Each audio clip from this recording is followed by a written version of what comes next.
coming today. We're expecting more people to come toward the middle. It seems that they're trying to find a room. So, welcome to our second installment of the Firewallside Chat Series. So, in case you're new around here, we already had one before. We had one event before this, where I explained why did we give the event such a funny name. So, to make a long story short, anybody here old enough to remember FDR's Fireside Chats? Fireside Chats, yeah. So the whole point of FDR's Fireside Chats was to tell people about the state of the war, tell how we're going to win, to encourage the nation saying that this war is winnable and we're going to win it. So the point of the Firewallside Chat is now we're trying to encourage people that we can win a different kind of war.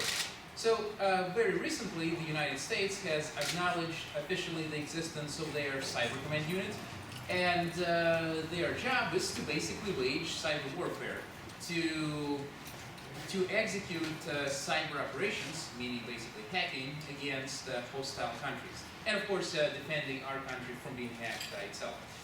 So, we're trying to encourage people by the Firewallside Chats that although this war, just like World War II, is going to be complicated, that it is in fact winnable.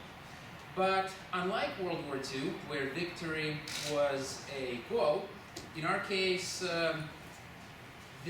victory is not an achievable goal. Rather, it is a process. In order to ensure security, you cannot really hope to reach the goal of where your system is totally secure. Security is something you got to constantly work at. So, today, we have a very special speaker in many ways. He is, first of all, our alumni. He is an honorable member of the Offensive Security Society, which is a student club here on campus of students who believe in taking a proactive approach to cybersecurity, meaning that you don't wait until you get hacked. You try to hack yourself in order to uncover the vulnerabilities in the system which other people can take advantage of. And Reza is a penetration tester. He does just that. You hire him to break into your systems so he can tell you what's wrong with your systems. So, and Reza today will talk about the daily life of a penetration tester, and he promised to show us some demos if the Wi-Fi cooperates. And without further ado, there he is. Right. Hey guys, how's it going? So just real fast, let's get a quick stretch in because it is pretty early still. You guys aren't stretching, you guys must all be awake. Alright, so my talk is called The Daily Life of a Penetration Tester, and I really should have switched this around to The Weekly Life of a Penetration Tester because unfortunately our day-to-day job varies so much that it's really more encompassed in like a week to bi-weekly measurement. But first, who am I? As Professor Goffman said, I'm Reza Nikoopour. I graduated from Cal State Fullerton last year. I got my degree in computer science, and my emphasis that I studied was computer security. So I did a custom track of my own. I graduated, and then I got a job with a company called Cigital. I'll cover what we do in a bit, where I became a penetration tester. But just to give you some background on me, I love cooking, like 100%, but you can tell that's not a picture of me. I love riding bikes. If any of you guys ever want to go bike riding, just give me a call and we'll set something up.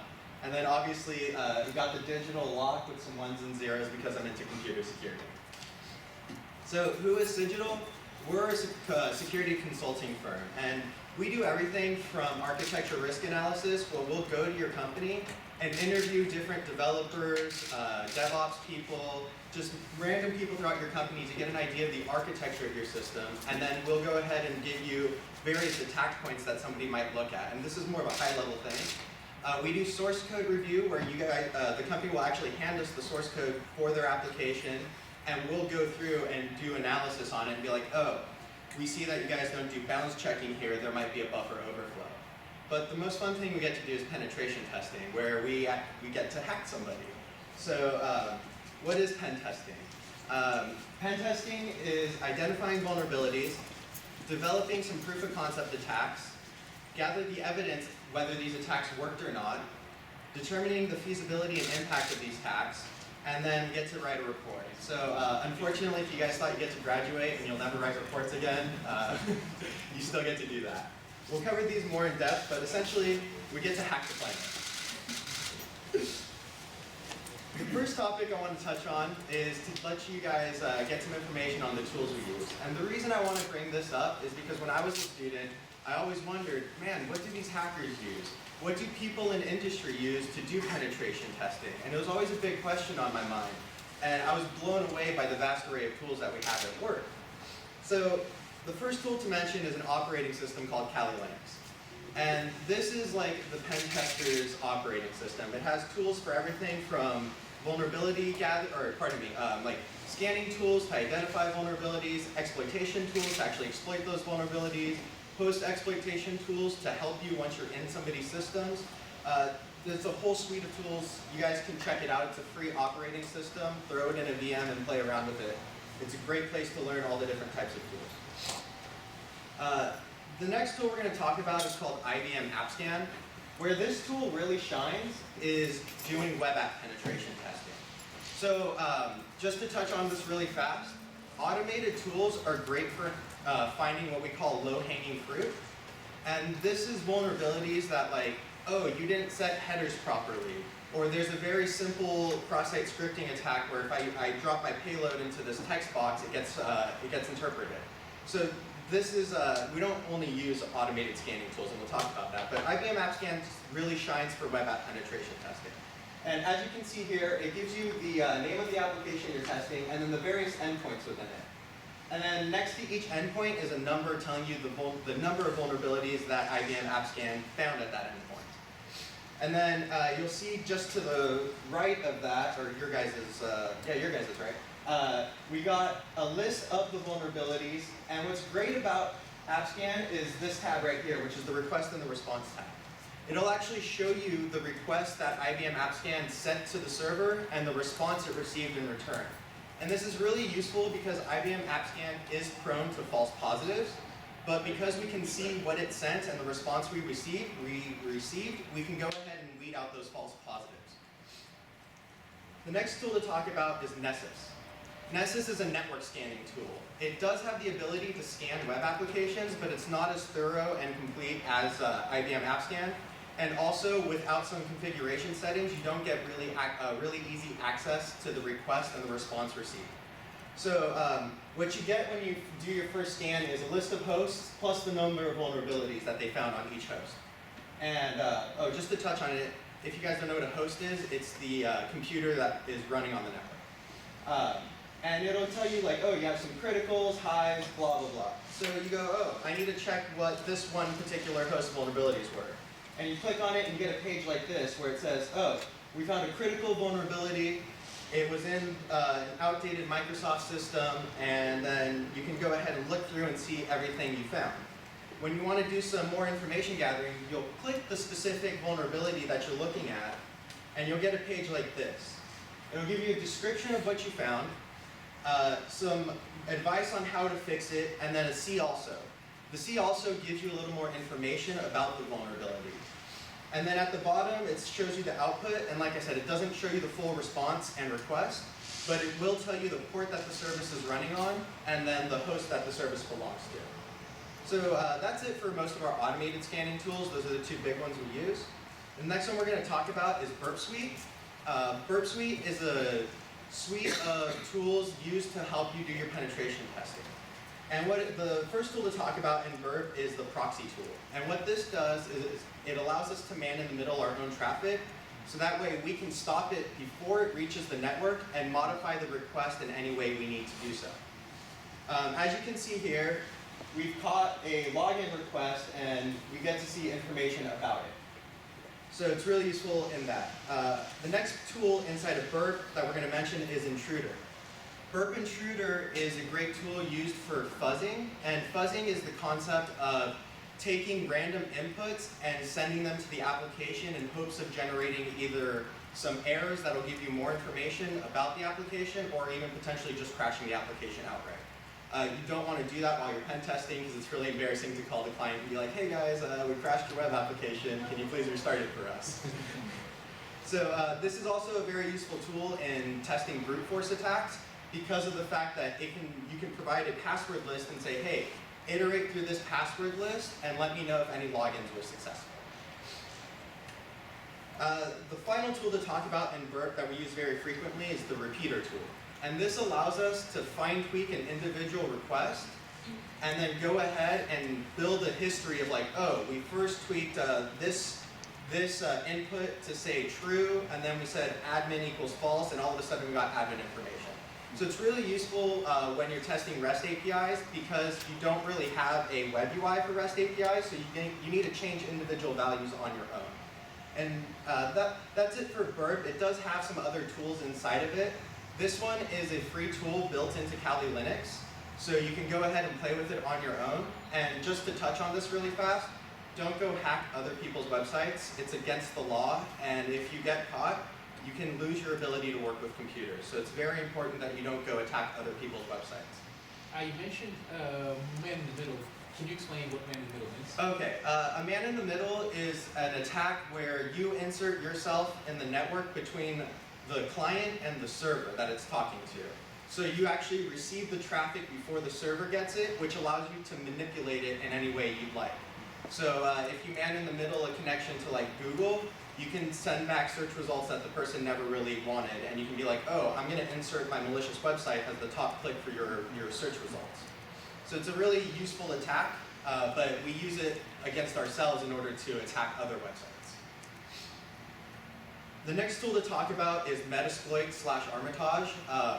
Metasploit is a framework that we really love because it comes with a bunch of modules to do everything from scanning to help gather information about the systems we're attacking, as exploitation tools to actually exploit those vulnerabilities we find during the scanning phases, and it has the ability to generate payloads.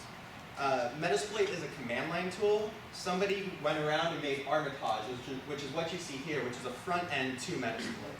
And the reason we really love Armitage is because it gives us a visual representation of what we're doing, and it's a lot easier to see what's going on.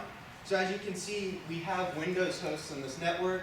There's a Linux host, a Mac, a printer, and then it also, you'll see along the bottom, there's a bunch of tabs.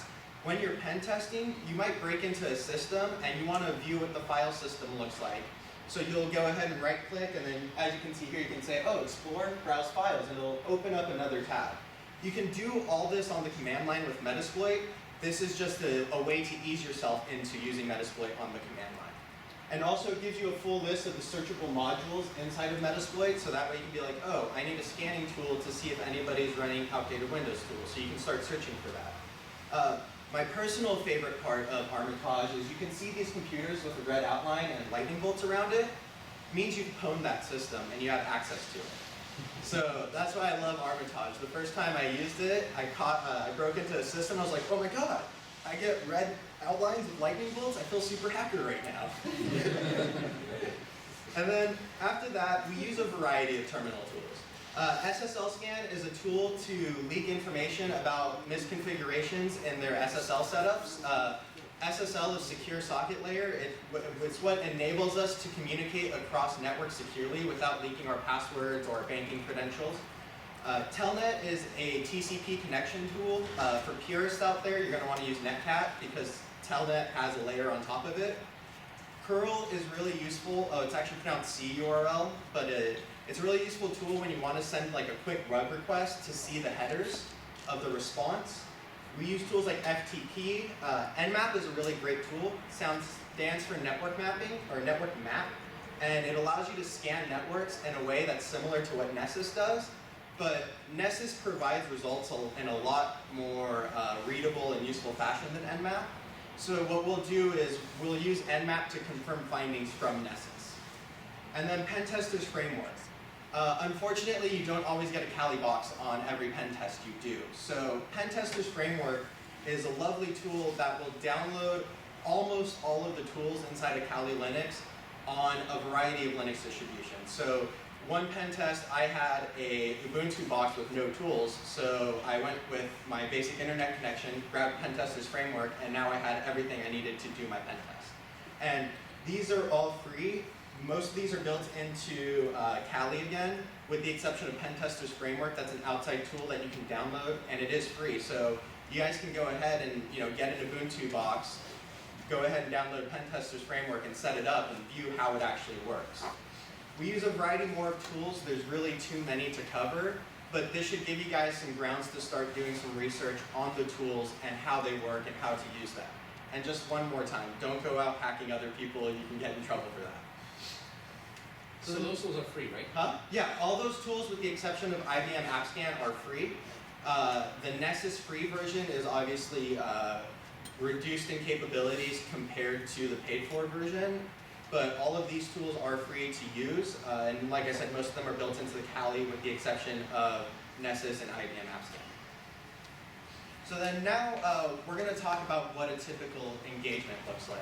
And an engagement is the current pen test you're working on. So you can have anything from a one-day engagement where you have a very small web app to pen test, or you can have something that's a 3-week, 4-week engagement where you're given time to dedicate all your resources to just focusing and hacking on this. And it's very different than real attackers, because real attackers get to sit there for days and days and months and weeks and years and do whatever they want, because unless they get caught, nobody's going to stop them. But at some point, we do need to give client information about what we've done, so we only get a limited time frame to do our pen testing. The start of the engagement, we have what's called the kickoff call. This is where we meet with the client and we get to define the scope of the engagement. The scope of the engagement will tell us, hey, this part of the web app is within the pen testing, or you can pen test these parts of the web app, or you can pen test these hosts on our network. It defines what we can attack and what we cannot attack. And this is very important because if we ever break scope, we need to let the client know immediately. Because we did not agree to hack that one page, so we need to let them know, hey, we went out of scope, we're sorry, please don't be upset. You also get to find out whether you're doing white box or black box testing. White box testing is where they'll give you the source code. They'll say, hey, here's our web application, here's the source code for the web application. Or, hey, here's the network you're hacking, here's a network diagram of all the systems in our network. If you're doing what's called a thick client penetration test, where you're actually attacking a client-side application, you'll get the source code for that. So white box testing is really to help you, or to bypass a lot of the research you have to do as an attacker in order to let you figure out what vulnerabilities are there. Black box testing is different. They might just say, hey, our company name is Foo. That's it. You have to figure out what you can attack from there. Or they'll say, hey, here's the URL for our website, foo.com. And that's all you get. So black box testing is a little bit more real world style, but the counterpoint to that is because of that, we have to do all the research about what's there and how to find it all, and it does take time away from our ability to just focus on the hacking, but it gives them more of a real world scenario of what somebody can find. We gather credentials. For white box testing, they might just give us admin credentials to their web app and say, what can you guys do at this point if you just start with admin credentials? Or if you're hacking a network, they might be like, here's domain admin. Domain admin is basically you can change everybody's passwords. And you get domain admin in this one domain. Can you figure out how to attack separate parts of our network, or even escalate to enterprise admin, where enterprise admin is you literally have control over their entire network. And there's nothing stopping you from doing whatever you want. So if you want to push out malware to everyone's computer, you can do that as the enterprise admin. And then time restrictions. We're not 8 to 5 workers, unfortunately. Pen testing typically ends up going against live systems, which means they don't want you to crash their application on accident when their clients are using it. That's a loss of money for them. That can hurt their credibility. It also hurts your credibility as a pen tester if you crash somebody's application. You never want to do that, unless you have permission and it's within scope. But time restrictions, so for instance, for 2 weeks in a row, I could only do testing from 8 p.m. onward. And so that was my job. The morning I woke up, sent some emails, drank some coffee, went on a couple bike rides, and then 8 p.m. I start hacking. And then I'm up from 8 p.m. until 4 a.m. working. So you do have some different hours than your normal workday some weeks. After the start of the engagement, we kick off our automated scanning. this enables us to, like I said, catch that low-hanging fruit. And this is essentially our version of, oh, it's compiling, meaning while the scan's going on, we get to go to the coffee pot, drink some coffee, chat with our coworkers, and then when the scan's done, we got to keep calm and triage. So triaging has a different meaning than the typical word of triaging, which is to, like, you know, you're a battlefield medic and you have to figure out who to go heal first because, you know, this guy might be dead no matter what you do, but this person over here just needs a Band-Aid. So for us, triaging is looking at those lists that the automated scanning tools return back and figuring out, hey, which one of these vulnerabilities is really worth our time to go after first? And again, this is all the low-hanging fruit. So this isn't stuff that's, it's not that it's not interesting, it's just the easier stuff to find. Once you've done this, as you're triaging and you're doing these exploits against the systems you found, you have to gather evidence. You'll see why, because you guys remember those reports I mentioned that we have to write. After you do the automated scanning, you get to attack business logic. And this is where your creativity as an attacker comes into play. Because attacking business logic is not something an automated scanning tool can do. So for instance, an automated scanning tool can find cross-site scripting against one page itself, but it can't find cross-site scripting where you inject it on the entry page, but then when you navigate to 5 pages away, the payload actually gets executed. So this is where you'll attack things like, I have 10 coins in my, pouch, but I want to buy this 10,000 coin item. Is there a way I can lie to the server and tell it that I have 10,000 coins? And again, automated tools can't do this because automated tools can't think, and automated tools, unfortunately, don't have creativity.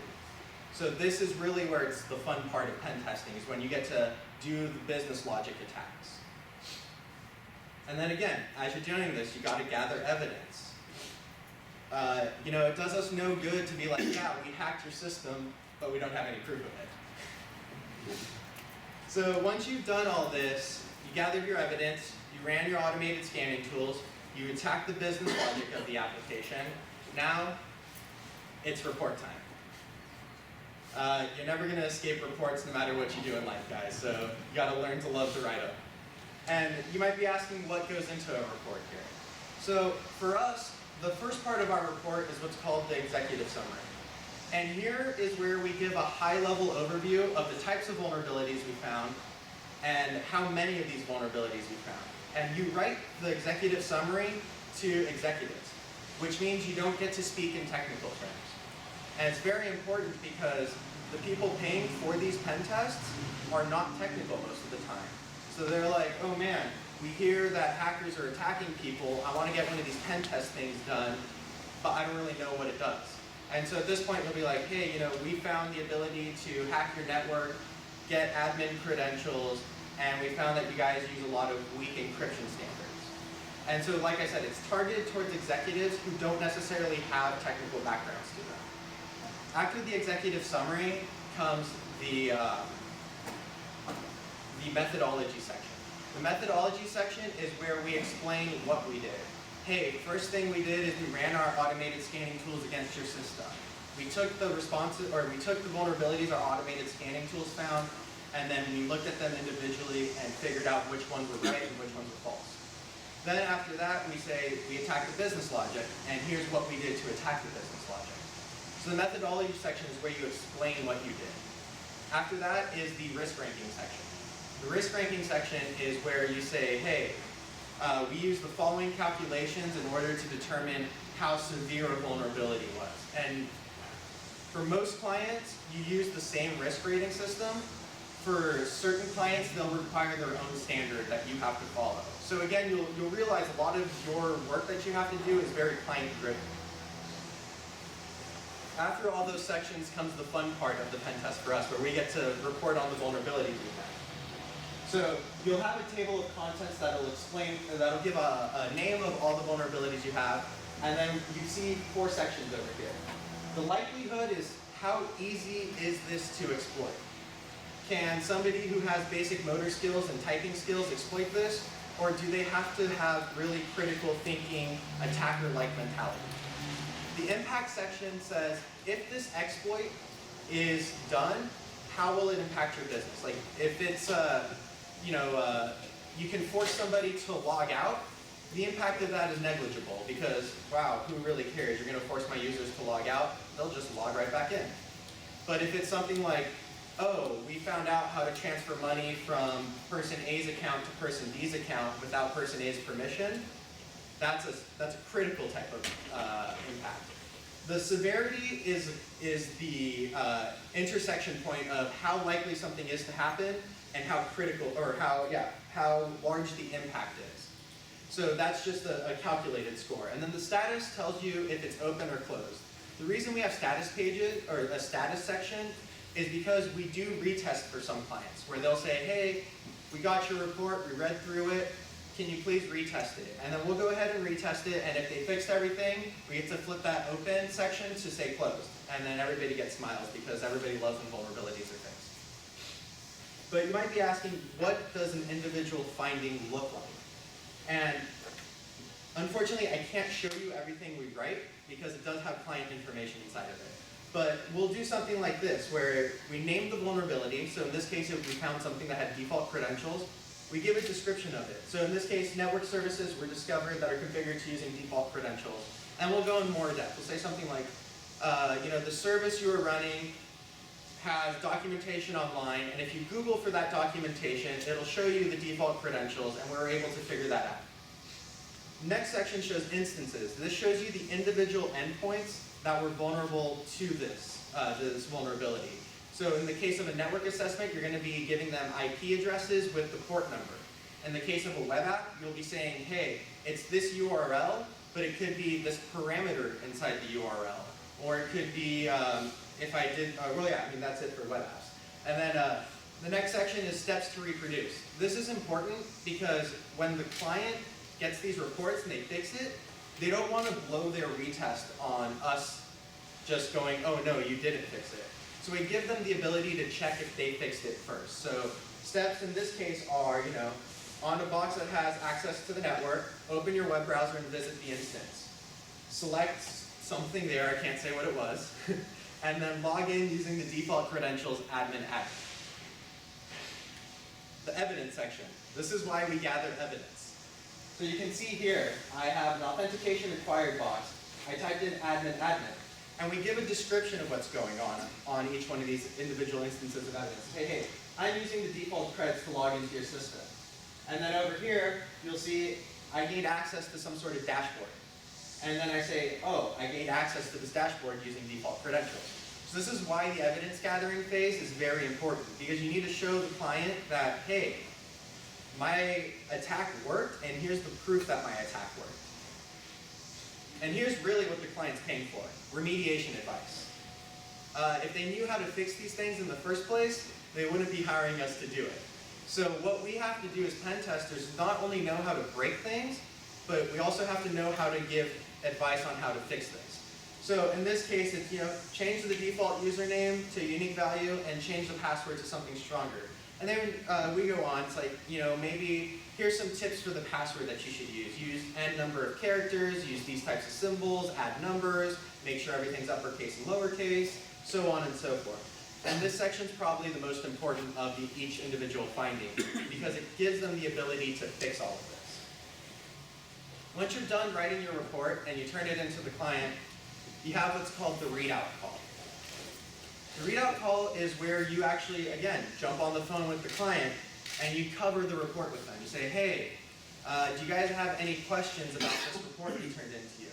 And they can ask you anything, and I mean anything. They'll say, hey, you said we had some outdated software and you ranked that as a critical severity. Why? And you have to explain, oh, just because we don't have an exploit for it doesn't mean that someone out in the wild doesn't have an exploit for it. So if you're comfortable running outdated software, we're still going to rank it this way, but you need to be aware that just because we couldn't exploit it doesn't mean someone else won't exploit it. And they can ask you anything. They might be like, I don't understand the way that these steps to reproduce work. Could you elaborate on that? At which point you'll have to say, let me go ahead when we're off this call. I'll type up some new steps and we'll submit a new report to you. So you will have to touch up your reports based off of how the client gives you feedback on that. And that's your typical engagement from start to finish. And like I said, this doesn't happen in one day. This covers anywhere from 1 day to a 4-week pen test to a 3-month pen test. It really just depends on how much time and money the client wants us to use. So after all of this, I bet you guys are all wondering, how do I get to be one of these people? How do I get to be a hacker? How do I get to be a pen tester? First, you got to pull the cap off the pen and start scribbling. No, but really, we have some things we look for. So in the technical side of things, you got to know your basic security weaknesses and concepts. Can you tell us what a SQL injection is? Can you tell us how a SQL injection differs from a cross-site scripting attack? Can you tell us what a buffer overflow is? And again, knowing how to break these things is great, but you're also going to get asked, how do you prevent SQL injection? How do you prevent cross-site scripting? What do you do to defend against buffer overflows? So knowing how to fix is just as important. And I iterate that because when I first got my job, I didn't realize that we knew how to fix. Thankfully, during my studies, I figured it out. But when they said, oh yeah, you have to provide remediation advice as well, I was like, whoa, I thought we just got to hack and break stuff. So it is important to know that. And then static analysis concepts. Like I said, we do source code review. You have to be able to look at a piece of code and be like, huh, there's a buffer overflow there. You have to be able to identify these things just reading through code. And it's an important skill to have. We also look for somebody who can quickly take a concept idea and put it into action. Again, we don't have the luxury that black hat attackers do, where they get to sit there all day long and poke at your system. We have a time frame and we need to find these vulnerabilities. So we need to go from, oh, this looks like we might be able to inject a payload into this spot. Let's go ahead and actually move and try and do this attack. So being able to move from concept to attack is very important. Communication. I told you guys, we write reports. We communicate with the client. You have to be able to speak and write efficiently and professionally. You communicate with the client a lot more than you realize, because if you find a critical finding in the middle of an assessment, it can be written into your engagement rules that you have to immediately stop, call the client, and let them know what you found. So it is important to have great communication skills. And then we look for people who aren't just saying, I took one course in security while I was in school, and it seems interesting. That's somebody who has a passing interest. We want people who are like, yeah, I took a course in computer security, and then I went out and I started doing research. I started reading blogs. I found local groups to meet up with. I started hacking some vulnerable applications that I'm allowed to hack. We look for people who have actually done things and want to study and be in the space versus people who have passing interests. And because we are consultants, travel is required for the job. Clients don't always want you to take the source code out of their network. They don't want to give you remote access to their networks. So you have to go on site and do your work on site. So traveling is part of the job. So you might be asking, what can I do to begin practicing on this? And what you can do is, there's a list of some apps right there. WebGoat, Damn Vulnerable Node application, Django NV. These are all applications that you can run on your computer and hack. And the great part about that is, it's your computer. You have permission to hack your own computer. So you won't get in trouble for doing this. This gives you ways to practice. So when you go into an interview, you can be like, yeah, I downloaded WebGoat and I went through the whole thing, and it was awesome. I found out how to do cross-site scripting. Part of WebGoat tells you how to fix it, so I fixed it. It's an awesome thing to do. You can build your own vulnerable application.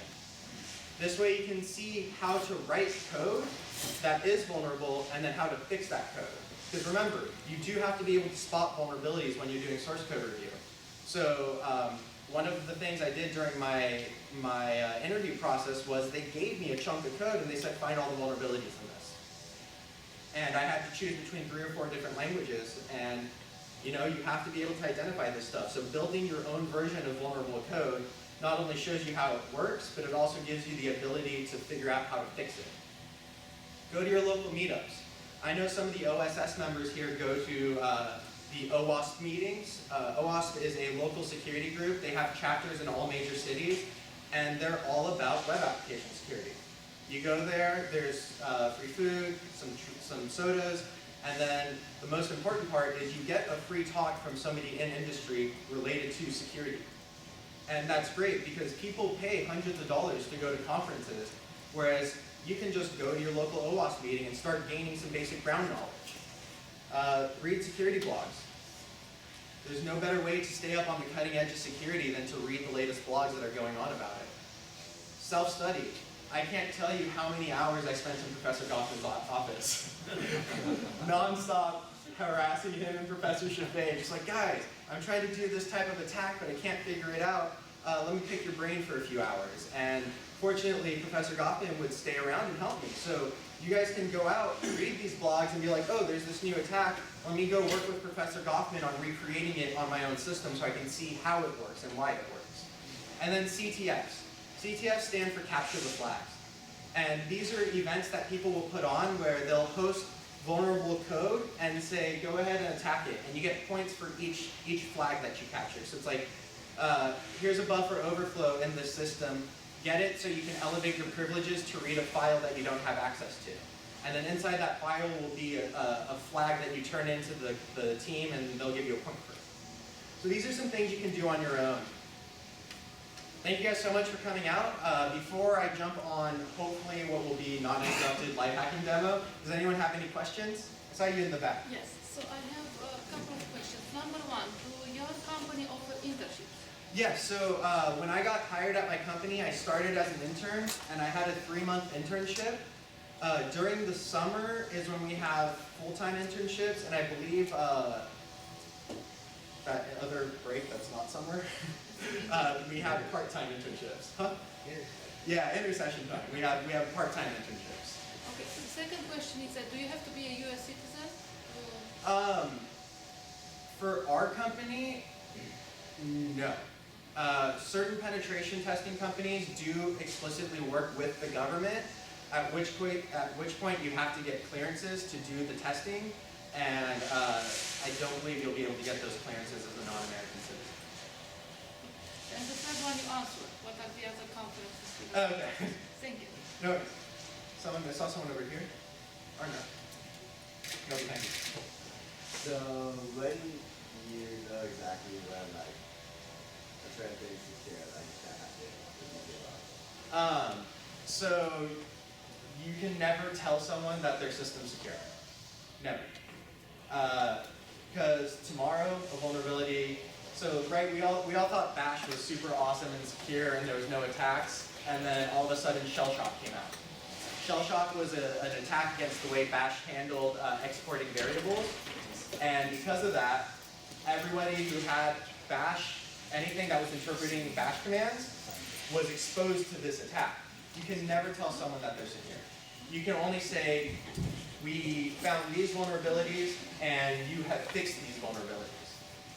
Because something you find, your methodologies might differ than my methodologies, and we might find different vulnerabilities.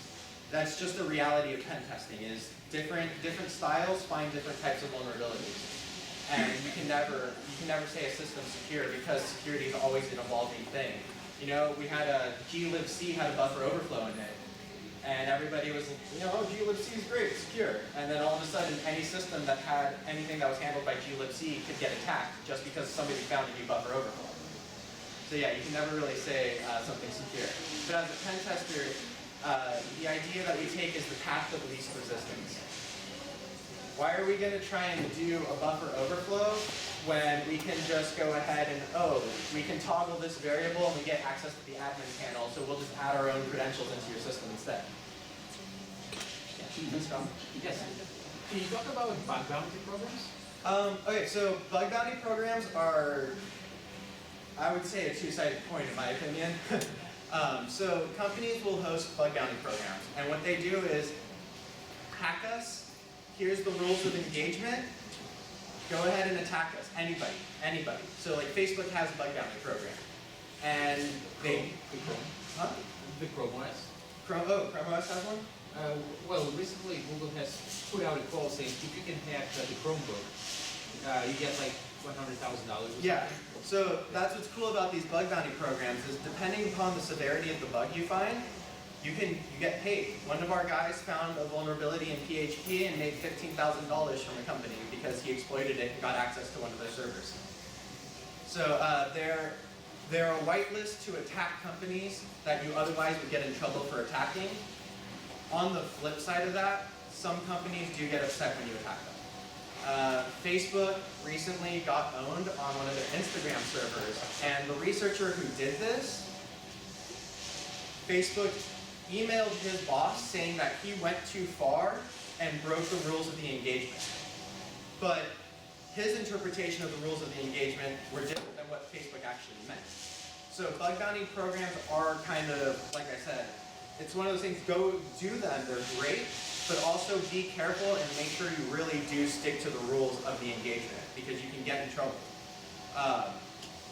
Also, Uber just released their bug bounty program, and they're having some issues where people are turning in vulnerabilities and they're just going, oh, just kidding, we're going to change the scope of our engagement. Yeah, no, this isn't within the scope anymore, so you're not going to get paid for this.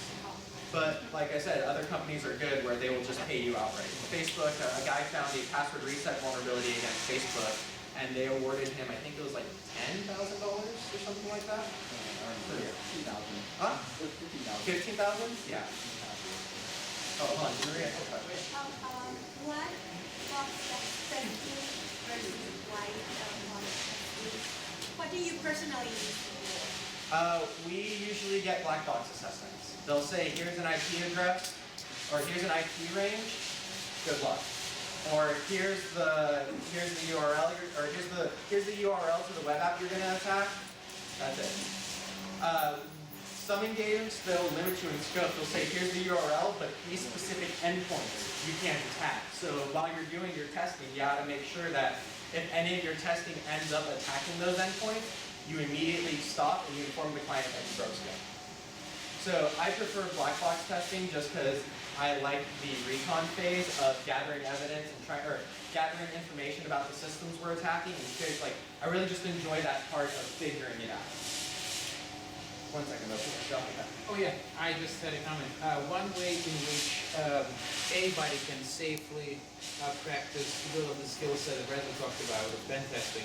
There are a lot of open source applications. For example, in Firefox, Chrome, you can just download their code and you can look through and find vulnerabilities. And there is no way that you can get in trouble for doing that.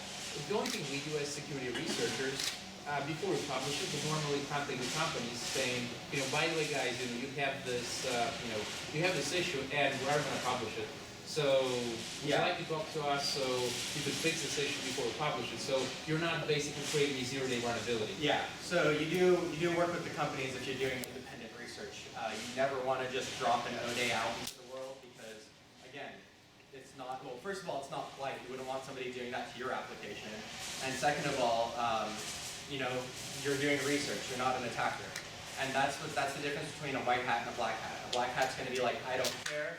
We're going to pwn you, and you guys, that's your problem. Whereas a white hat's like, hey, I do this for fun. This is researching. This is science to me. And I want to make sure this gets fixed because it's going to impact people other than just me. Well? There's got to be some sort of business logic that goes behind how much black box testing you guys do, because obviously that increases the amount of work and hours that you do. So on average, do you see a big difference between big companies and smaller companies that deal with this type of data? Like would you say a bigger company is more willing to give you guys longer, like say 2 months, and give you a black box job versus? So our typical engagement length is usually roughly 2 weeks. If it's a really large web app or a really large network, we do get more time, but roughly 2 weeks is what we get. And from my personal experience, we get a lot more black box testing than white box testing, because black box testing gives you a more real attack scenario than white box testing will. Because an attacker doesn't have your source code. They're not going to be able to read through and be like, oh, I found this vulnerability. They're going to have to find it themselves. And being able to show a company that, finding these vulnerabilities without having the source code is possible. So black box testing, I feel, is a better way to get a realistic idea of what attackers can do versus what somebody with source code can do. They're outside the box, but I was thinking of Tim Cook, Apple versus the FBI. And some time ago, you probably know about it, UNESCO promoted new international information and communication work. U.S. government withdrew 25% of its budget immediately. They rejoined, I don't know if there's members right now, but anyhow, I was thinking that with the problem of encrypting and penetrating networks, that a lot of customers would like to have end-to-end encryption that is not vulnerable to hacking. And as long as companies operate on sovereign territory of governments, there is always that potential vulnerability, like we see right now. What about the idea of maybe having UNESCO sponsor communication with end-to-end encryption to consumers on a global basis, use that for the first time as a direct source of revenue for the UN? I would have to do more research before I could give an opinion because I'm not informed enough on what you just said. So, yeah, but if the UN were to stand up and say, you know, encryption, unbreakable encryption is what the world needs, because remember, a backdoor for you is a backdoor for anyone. And the second you start backdooring any type of encryption software, it'll become useless and no one will want to use it. So if a body like the UN was to come out and say, hey, we shouldn't downgrade encryption to have backdoors, that would be a great thing. Yeah. Anyone want to work on it? Yeah. No more questions or? Alrighty, cool. Let's go ahead and hopefully the internet doesn't get all wonky on me and we can do a quick little hacking session. So let me go ahead and actually do something really fast.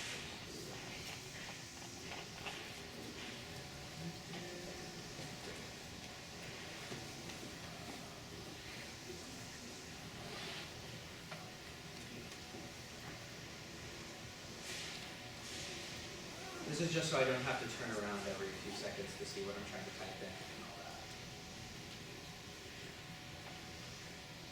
Alright, cool. So you guys can see here. So we have a pen testing environment that we're allowed to do at work because obviously we want to be able to practice our skills. So I know a little more about this network than other people because I've been doing this for a while, but we have a network that we're going to scan. So we're going to use Nmap to scan a network really fast. And we're going to go ahead and speed this up, and then we're only going to scan for port 80, which is what that -P80 flag does. And that's because we're looking for web servers. Again, this is just knowledge that I have from doing this, so I'm trying to just make sure we can do this. So it's 10, 21, 50, 0.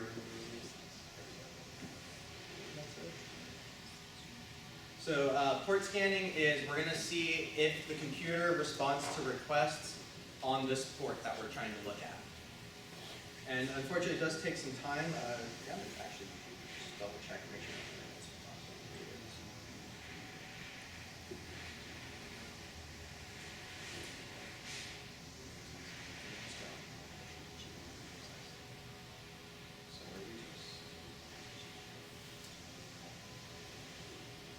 yeah. All right, cool. I feared that was going to happen, so I actually recorded that exact part.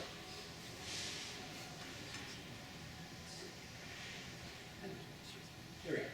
So here's what should have happened. And you'll see we say Nmap, which is that network scanning tool, the speed that we want to scan at when we scan port 80.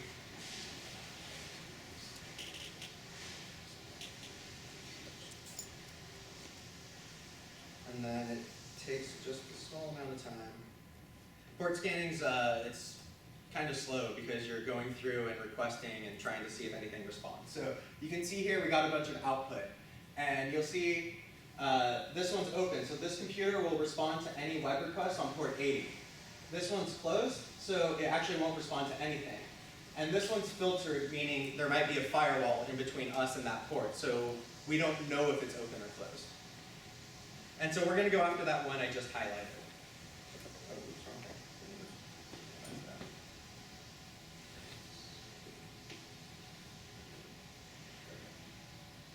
So that endpoint looks like this. So we'll go ahead and get there.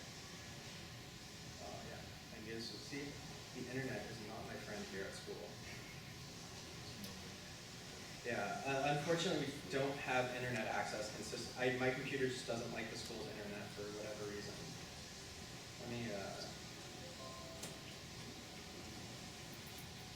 wait 1 second.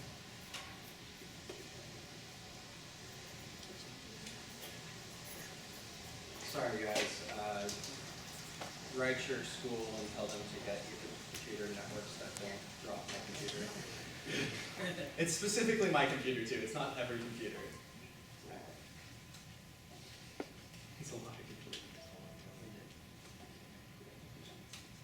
Alright, keep going, you're gonna respond.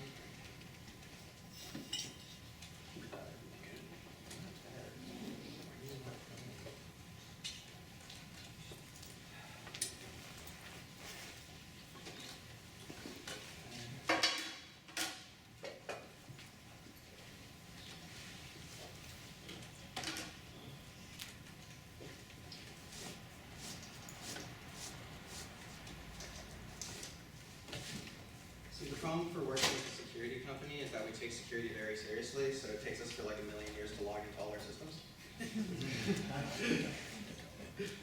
Alright. Please actually respond to my request. Great.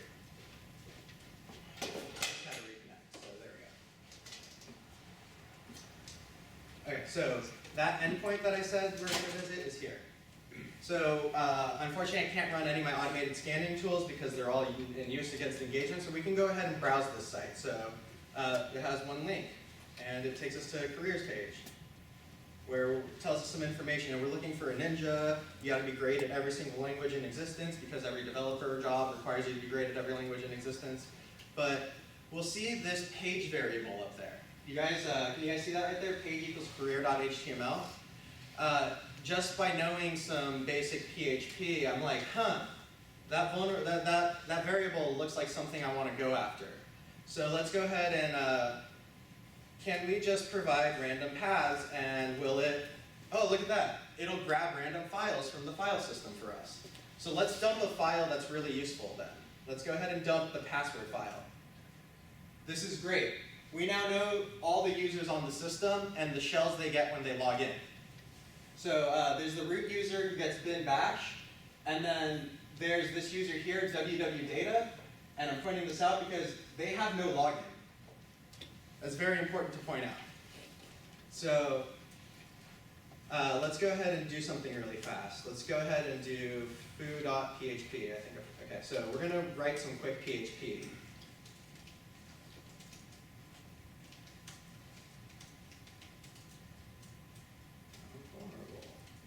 Spell, but that's okay. Because my job's to hack, not spell. So we're going to go ahead and upload this file right here. Foo.php.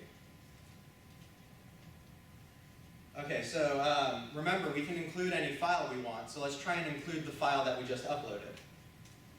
And look at that. I just executed arbitrary code on a system that's not mine. This isn't very malicious. So let's do something a bit cooler than that.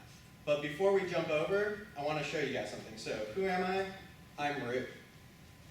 Here's my host name. Oh, pardon me.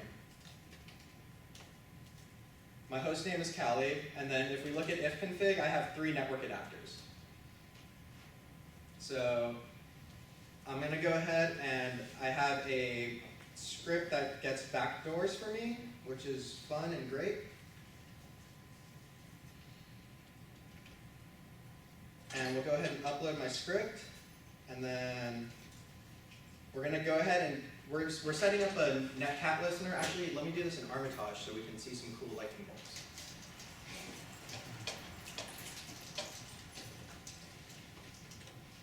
Armitage is going to take a second to boot up. I probably need to start with Postgres service.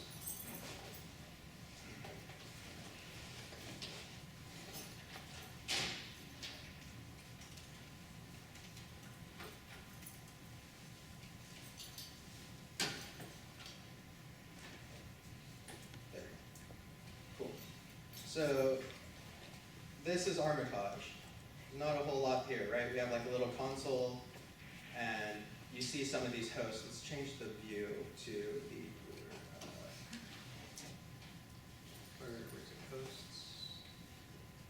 Is it? I can't remember. Okay, well, anyway, we'll still see some lightning bolts. I just can't remember how to switch this because we use a different view to make it more useful when we're actually have like 30 hosts we're attacking. So we'll go ahead and set up a listener. And we're going to do a reverse listener. So we're going to open up a listening port on our box, and it's going to be 9503. So now you can see this thing's going to, it just starts a handler, and it's like, oh, we're going to head and sit here and wait for you. So we're going to go with my reverse shell, and we're going to throw it. And, oh, there we go. You can see this guy got a little red outline and lightning bolts on it. And so we can right click on it and say, let's go ahead and interact with this thing. Now, who am I? I'm www data. If you guys remember from this part, www data should not be able to log into the system. So I now have access to the web server I'm attacking. And from here, I can go ahead and start scanning the network, which I can't do right now because we have, during business hours, please don't scan the VulNab network because it's running on our internal systems and you're going to slow everybody down. But just to prove that I'm on this remote box, let's go to var w.html. So we're going to echo, I am on the server, into code.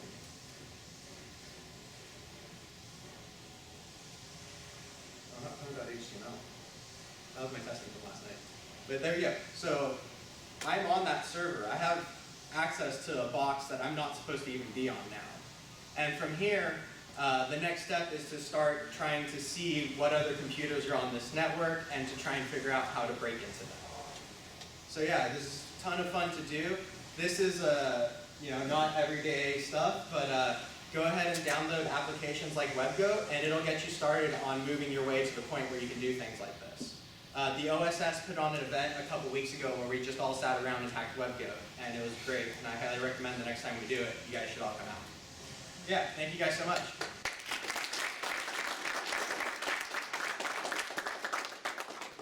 Thank you so much, Reza. That was great. So Reza used to be my student. And when he first took my network security class, like you said, he was there 24/7. And I think it was really his commitment, the time he spent on his own learning stuff. Is that true, Reza? Yeah, Yeah. That made a huge difference. It's the stuff you learn on your own. So if you want to go into penetration testing or really any security field, what I would recommend, based on my experiences as well, is play, right? Yeah. Play. Keep playing. Find something you're interested in and keep playing with it. Download these tools. Get Kali Linux. Kali Linux is great and it's free.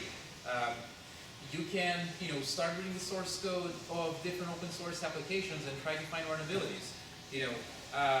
Definitely speak to faculty. They know a thing or two. Especially this one. Thank you. Yeah. And there's the red lightning bolts. Yeah. Finally figured out how to get that up there. See? Yep. So, just to remind you, this event and all events of this kind, they're sponsored by the ECS Center for Cybersecurity. So, what we do is we try to promote cybersecurity education, research, and outreach. So outreach is what we're doing right now. And education, well, Reza is a product of that, and we're very proud of him. So we're trying to create more of that prototype. So, yeah. So,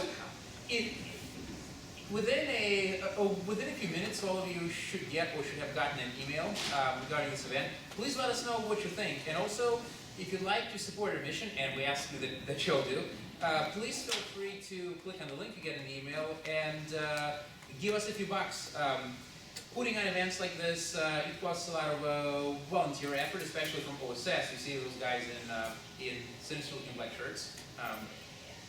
It also takes center resources, monetary resources in order to reserve rooms, get the equipment and doing things of this nature. So please, please be generous and, please support us. All of the monies will go into improving the quantity and quality of events like this.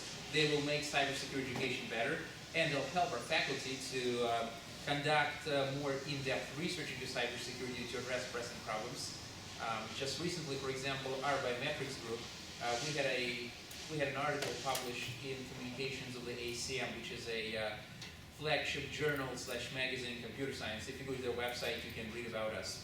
So your support will definitely help. So, okay, bagging over.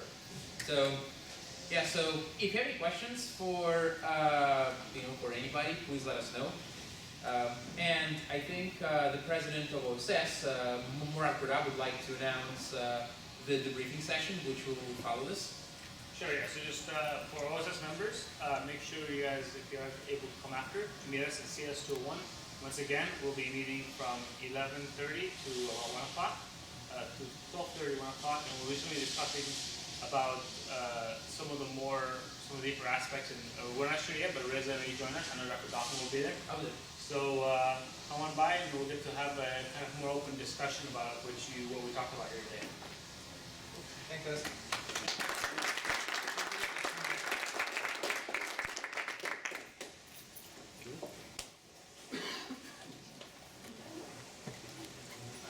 And if you came here a bit later, just make sure you sign in the back.